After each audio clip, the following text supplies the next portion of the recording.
Hello and welcome. I'm your host, author Ryan M. Oliver, and this is the Mighty Books Podcast. This episode's featured author is Wendy Kendall. The result of Wendy Kendall's passion for purses, mystery, and romance is the intriguing In Pursuit Mysteries. Cat Out of the Bag introduces Catherine Watson, purse designer and sleuth. As Kat moves from designer bags to body bags, she's uncovering clues to a murder. The prequel, Pistachio, makes a splash, delves into a chilling cold case. Finalist for Best Romantic Suspense at Killer Nashville, Snow Kiss Cookies to Die For creates a tangle of mystery and love and raises suspicions about Desiree's romantic new sweetheart, Leo. A summer read that will keep you on the edge of your beach towel. Cherry Shakes in the Park blends danger, divas, and frothy delights, and ribbons of love run through Wendy's newest book, Heart of Christmas Cookies and Dreams. Wendy enjoys investigating the Pacific Northwest life, and she leaves a trail of her own clues as a blogger, YouTube podcaster, speaker, project manager, and syndicated columnist. And now, a word from our sponsor. Thank you, Ryan, for sharing these fun, insightful, and interesting author interviews with us. My name is BJ with Pop Mindset, and I have a gift for each of you. One of the number one keys for your success and mine is reaching new people. The easiest way to do that is when you really understand what flock that person flies with. So I would love to invite you to hop on over to the website popmindset.com. Look under the free resources for the free personality profile quiz so you can understand just a little bit more about what flock you fly with and how to speak the language of your prospect, your coworker, your family, and your clients. Thanks again, Ryan. Looking forward to many more author interviews. Hello, everyone, and welcome back to another episode of the Mighty Books Podcast. Today with me, I have Wendy Kendall. Wendy, how's it going today? Hi, Ryan, and hi to all your listeners. I'm so excited to be here with you, and everything's going great today.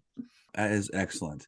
So we're here talking about your book and books, actually, because you have several, but one we're going to talk about one mostly. What's the title of your book? My first book published with the Wild Rose Press, and it's titled Cat Out of the Bag. It's cat with a K, not the animal, but Catherine Watson. And so can you tell us a little bit about your first book? Yes, well, it's great. It's a cozy mystery. It's so much fun writing a mystery like this. And especially my favorite part is all the characters. And it all started with Catherine Watson. And she's just this intrepid go-getter who's just so overconfident about everything she does.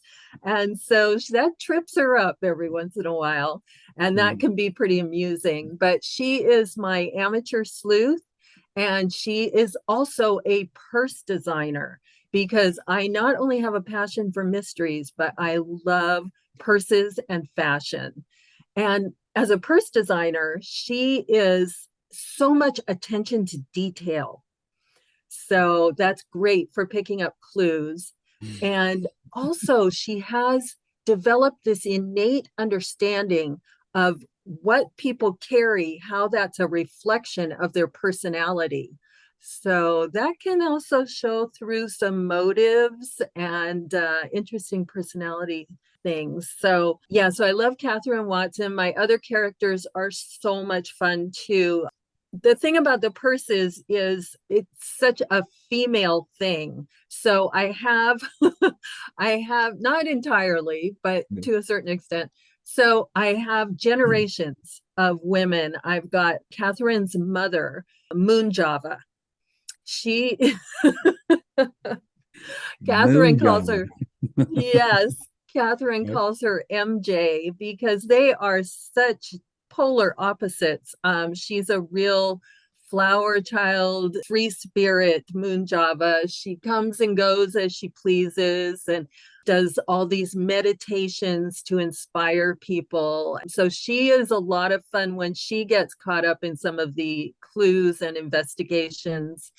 And when she thinks that an investigation isn't going well enough, she's out there at City Hall protesting and stirring up stirring up the community.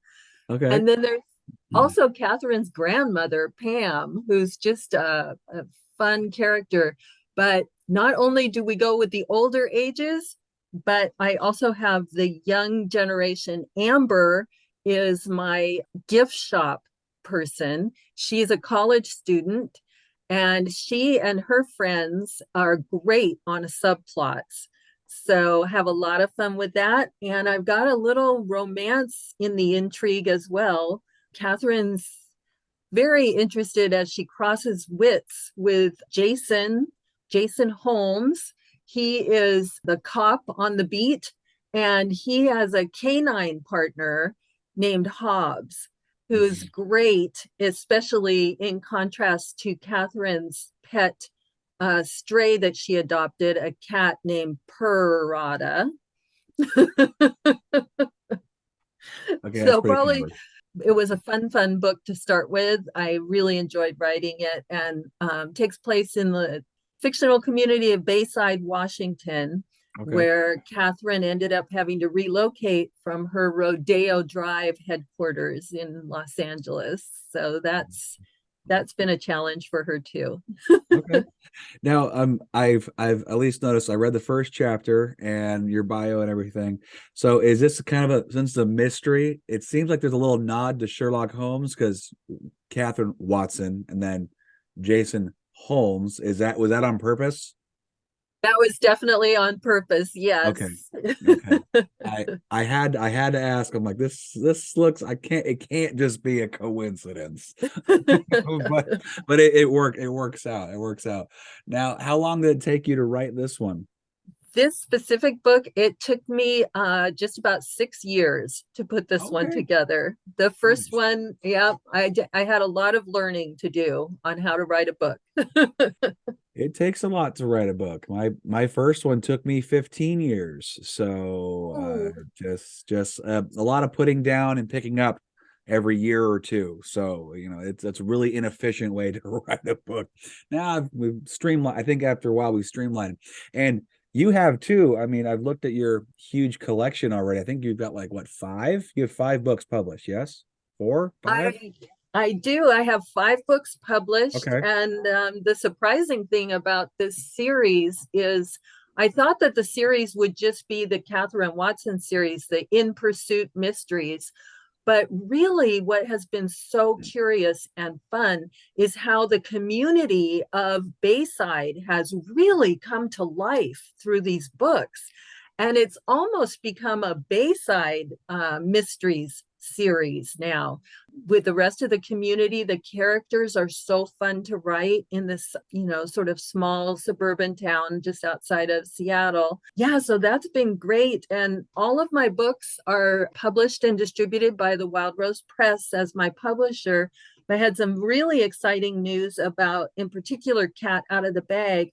And that is that starting in December, HarperCollins will be distributing Cat Out of the Bag as well. So I'm excited to start being a HarperCollins author as well. Awesome. Congratulations. That's good stuff. Anytime you can get your books into other places, it just more eyes can see it, and then people can read it more, and you might be able to, make it even bigger and bigger. So that's definitely the goal for us authors, trying to get just more readers. I mean, if you're doing it for the money, you're not doing it for yourself. That's a difference. You need to do it for yourself. But if you can get people to read it, awesome. We love readers, don't we? I love hearing back from readers in their reviews and everything. And when I'm out doing signings for books and such, I just love hearing from the readers what they think about the books and the characters. And sometimes they really surprise me what they have to say about them. So I love that readers enjoy my stories. That's great. So you're getting good feedback, it sounds like. Yes, I've gotten some great feedback people wanting more. They love the characters. They love the mystery. I'm so excited when they tell me that I've kept them guessing all the way to the end. Oh, good. They like the humor, especially in cozy mysteries. We have fun with humor and puns and so forth. And and just this last weekend, one of my readers was telling me that she learned so much about purses reading reading the book. So that was fun. Yeah. And when Cat Out of the Bag first came out, one of the reviews that I got, the gal said that she cried during this one scene, which is a jail scene. And it was so amazing to get that feedback and that comment, because actually, when I wrote that scene, I cried while I was writing it.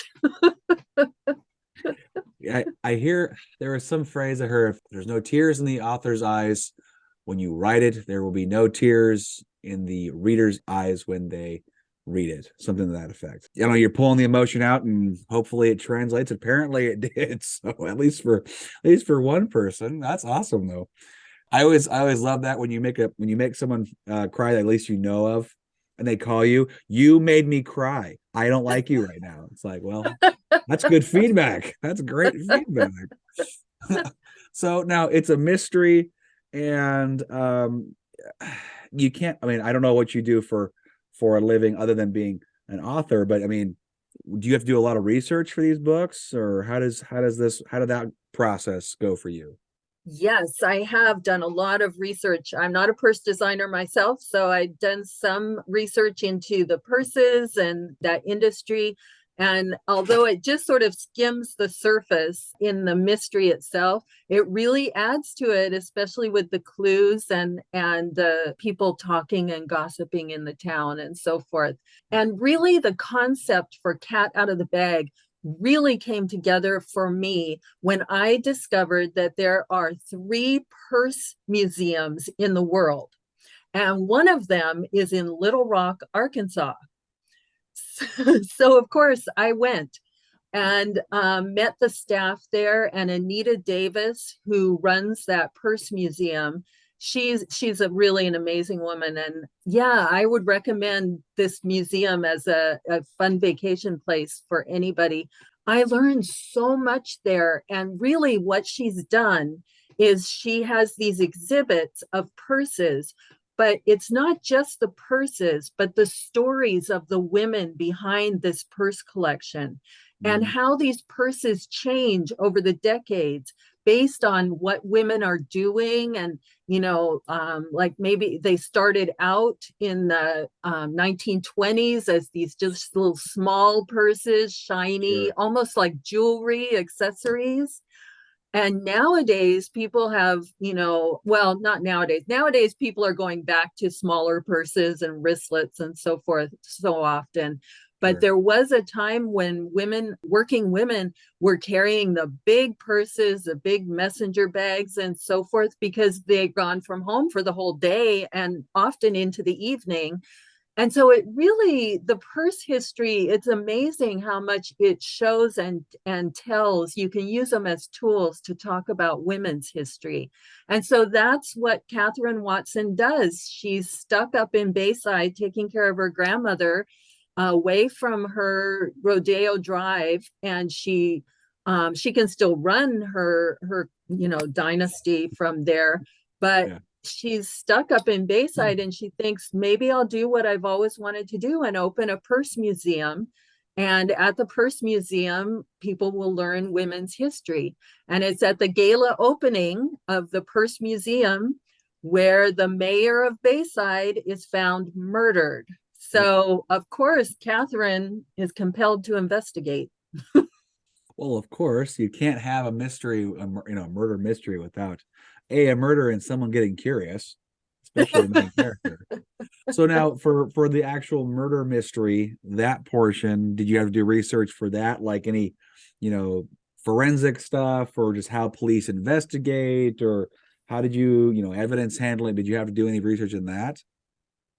Yes, definitely some research in that, and the method of death and all that. Although in a cozy mystery, we really don't put a lot of that on the page, but we do have clues to it. And of course we have Jason, who just sometimes can't keep his mouth shut and drops little clues that are very helpful for Catherine. But Yeah. yeah, there was. And one of the things I did for research, which was, oh my gosh, it was so eye-opening. I did a ride along with the local police here in town, Oh yeah. and it was with a canine unit. And actually, it's because of that ride along that I ended up with Hobbs as the partner with the dog, as the dog, because it was, wow, it was just eye opening seeing how the police work with those dogs and that whole partner relationship between them. So yeah, that research was very interesting also. Yeah, awesome. Yeah, my father-in-law and sister-in-law did some search and rescue, and they worked with the dog team with them. And then I think it's a different thing between canine unit and whatnot, but the training's pretty extensive, especially for the canine unit. That's a whole other animal, literally a whole other thing. But Hobbs was not originally going to be in the story then until you did that right along. Exactly. Yes, Wow. exactly. Yeah. And Wow. yes, and the training, you're right, is amazing. And they have to keep getting recertified. These animals have to keep Yes. that training up, and just like their human partners. So yeah, I just learned a lot. That's So cool. That's cool. And mhm. so how many books do you have that are they all in this, are Yes. they all in the Bayside? They're all in Bayside. I have Okay. 5 in Bayside, Okay. and then I'm working on the 6th one right now, Awesome. trying to get it to my editor on a deadline that's coming up. This one's been so much fun to write too. My It's working title, "Don't Shoot the Messenger Bag." So how many books do you have mulling around in your brain there? I mean, what's next for, is it just gotta keep expanding until you can't think of any more ideas? Absolutely. You probably know, as a reader, readers have TBR, to be read piles. I have TBW, to be written piles. I have both of those myself. I have a Yes. to be written and a to be read pile, and I swear both are they're getting stacked pretty high. So it takes a lot. Now, how long are about your books? So Cat Out of the Bag is about 280, 285 pages or Okay. so. My other ones are novellas, so they're around 100 pages. The one coming out will be more cat size. Okay. Well, that's good. The little novellas are great. And you know what I found with those ones, they can be good partner reads. The shorter stories can attract people who aren't necessarily big readers and go, oh, I'll just take this little novella, read it through, and then if they like it, they can go to the other stories, and you'll, develop a relationship with that, or they'll develop a relationship with your books. So that's a cool lead on for you. That's smart to do a lot of novellas. It's So so true. And actually, the first novella that I wrote right after Cat is Pistachio Makes a Splash. And I wrote that novella actually because when I finished Cat Out of the Bag, I missed the mayor, Brenda. Brenda is the mayor of Bayside. She's murdered, and she actually had a friendship with Catherine. yeah, And so I really missed her. I loved her personality and her character in that book. And then I was going to write the next book, and it's like, but Brenda's gone. And so what I did with my first novella was I wrote a prequel, and the prequel is Brenda and Catherine solving a case together. cool. So yeah. So that's what got me into the novellas. Awesome. That's actually how I got into my first novella. I had a guy, my older gentleman in the story, and he had so much backstory that was not talked about. It was just hinted on in the first book I wrote, and I was like, there's a huge story here. And I ended up writing about 33,000 words for his novella, and I'm like, that's going to be his story. And I thought it turned out very nice. It's a good partner. It's a good partner up with building your world and your stories. So I'm a big fan of novellas. Big fan of Oh, novellas. fantastic. Yeah, I like that you're doing that. So when you're not, busy writing all your cool stories, do you do anything else for work? You got a bunch of cool hobbies or selling books? What are you doing other than just writing? Yeah, all of the above. I do have a day job, so I'm a project manager. So that keeps me busy weekdays and a little more. Yeah. And and then in my free time, yes, I love hiking. Oh, I good. love biking. Well, Pacific Northwest is so great It, for, when the weather's good for the outdoors. yes, that Um, keyword, when the weather's good. yes. Yes. I Oh am yeah, kind of a boy. fair weather person from my Yeah. adventures. Yeah, yeah. I have gotten very picky with my weather lately, and you wouldn't think. I've had people ask me, are you from like California?" I'm like, "No, born and raised here. I like sunshine. I need sunshine. My body needs sunshine." So, I am from California, and boy, yeah. do I miss the warm. So Oh, yes, yeah, I'm kind of fair weather. And then yeah. I just love get-togethers with friends and family. I have two Good. sons, they're adults, and just love getting together with them when schedules permit. Yeah, yeah, life gets busy. Life gets busy. Now, speaking of family, have any family members read your books, given you any feedback? Yes. Oh, yes. Good. Family has read the books. I get so much support from my family. They're wonderful. And especially my two sons, they're great with it. They have read the books. We often have talks about the characters and the plots and stuff like that. Just fun, fun things. Good. What if this, what if that? It's Oh so man. fun. And I'm sure that Yeah. just helps you just go crazy with brainstorming and coming up with new ideas. I mean, It does. It that's does. great. My sons are both really supportive about all of it. And one of my sons, he's great about buying me books about writing, the craft of writing, and about Cool. mysteries and about marketing too. And Oh yeah. and then my other son he's very into cooking. He's like a gourmet chef. And Oh. a couple of the novellas have recipes that go with them. And they're from my son. He has created those originally to go with the stories. So that's Cool. kind of I love when that you can kind of collaborate with friends, family, and it just enhances it. It just I don't know, you get a more wholesome feeling when you read some of those stories. It's that's good that they were kind of including themselves because I mean a romance mystery with purses not necessarily a you know go-to read for guys like myself included. I mean, I like I said, read it and I was like, yeah, I'll read the rest of this. But I'm finding more and more stories written by female authors, and I'm like, these are all great. It doesn't matter if it's there's shoes or purses or more traditionally female topics. I'm like, I don't care. I'm gonna read it anyway, just because it's got a good story to it. It's doesn't matter. There's extra accessories. I don't care. it's amazing. It's amazing the clues that you can find in a purse or a Oh, so wallet or a yeah, backpack.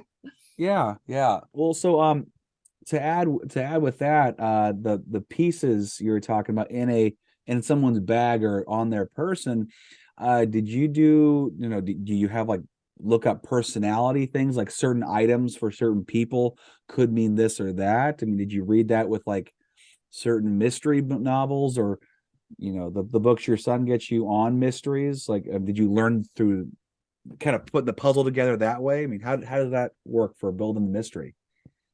Yes, I did, almost in Catherine Watson style. I did some research on it and Yeah. quite a bit of research on it, and then sitting back and just analyzing the characters and Hmm. and how what would this character carry and why. There's always that why, that motive behind everything, and it doesn't have to be a motive for murder. It can be all these different motives that get mixed in, and then you have to determine which is the killer motive. But Yeah. yes, absolutely, lots of research. And that's one thing that I do when I'm writing scenes also, is this sounds so weird, and probably why I do most of my writing at home, although not all of it. I get up and sort of act out what the characters are doing to make sure, where they are in the room, or, did they pick up the messenger bag, or did they pick up the backpack, and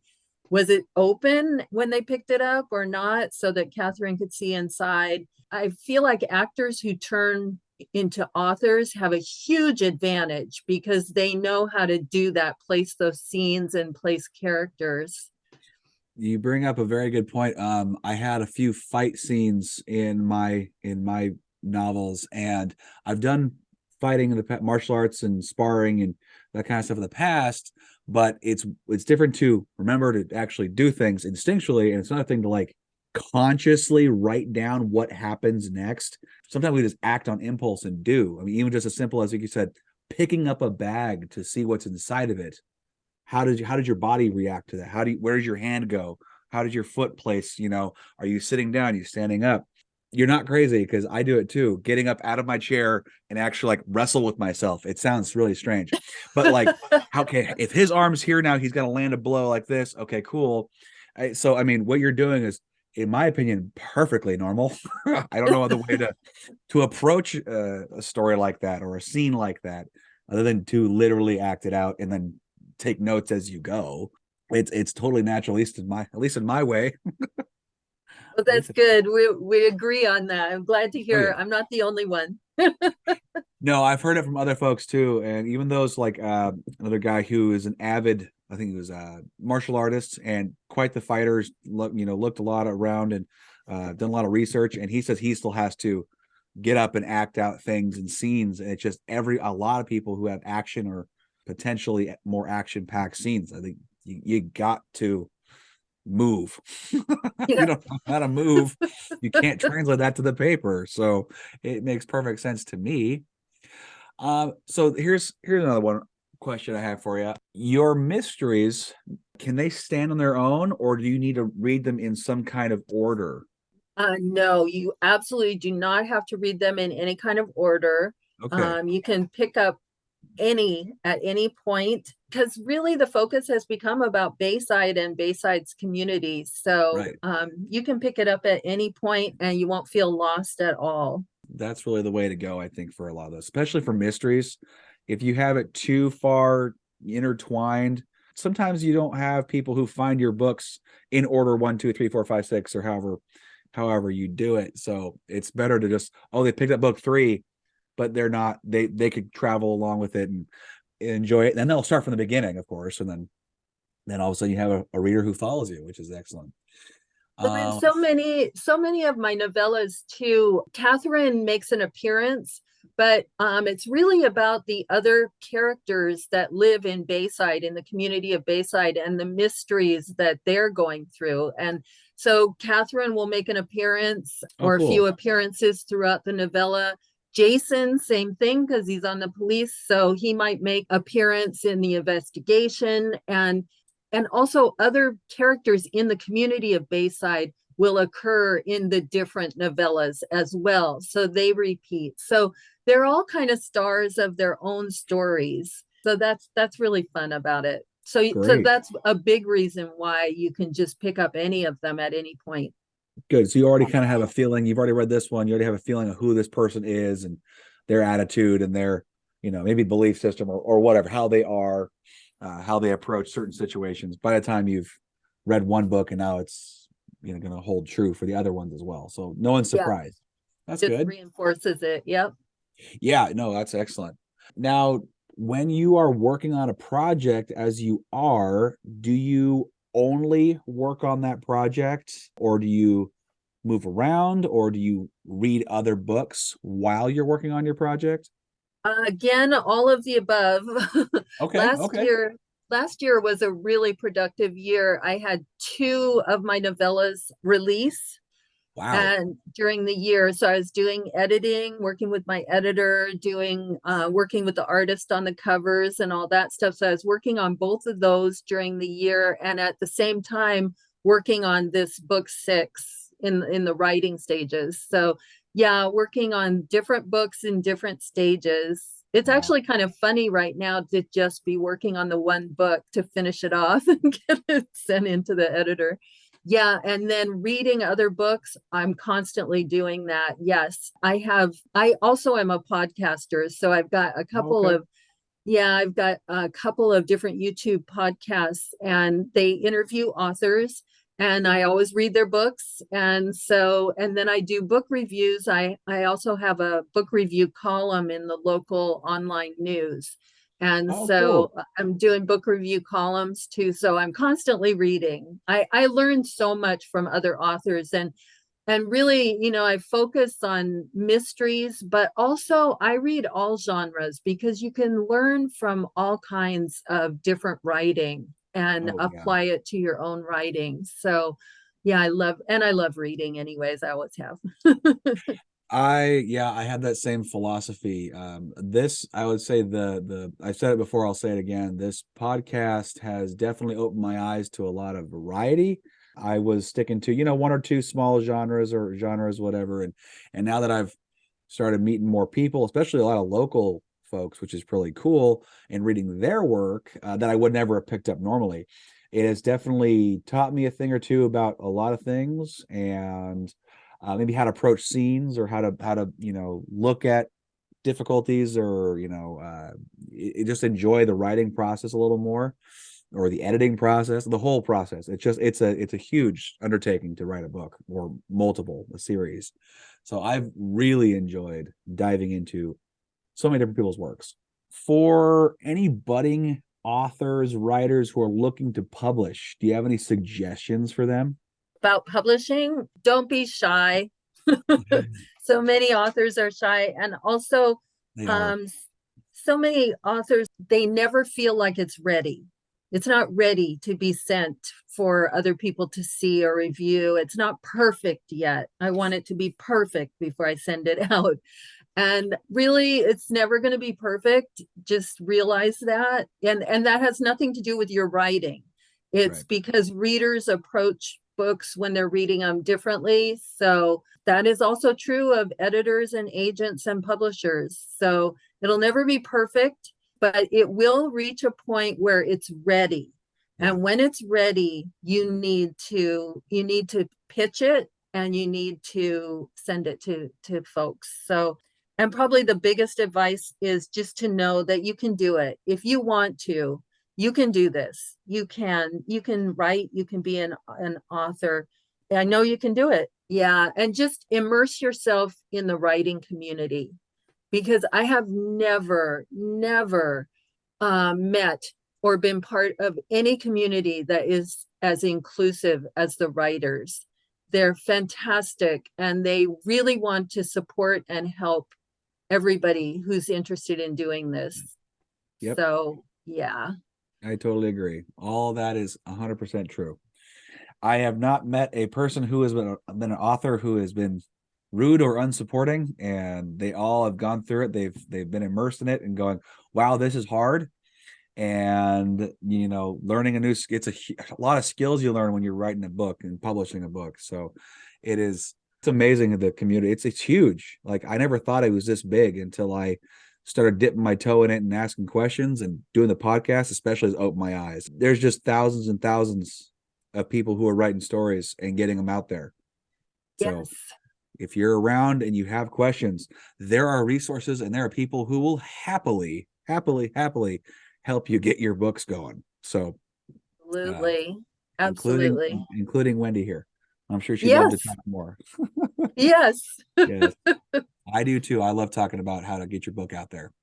And speaking of getting your book out there, where can people find copies of your book? Where can they pick them up and read them and just eat them up and then ask you and pester you for more books?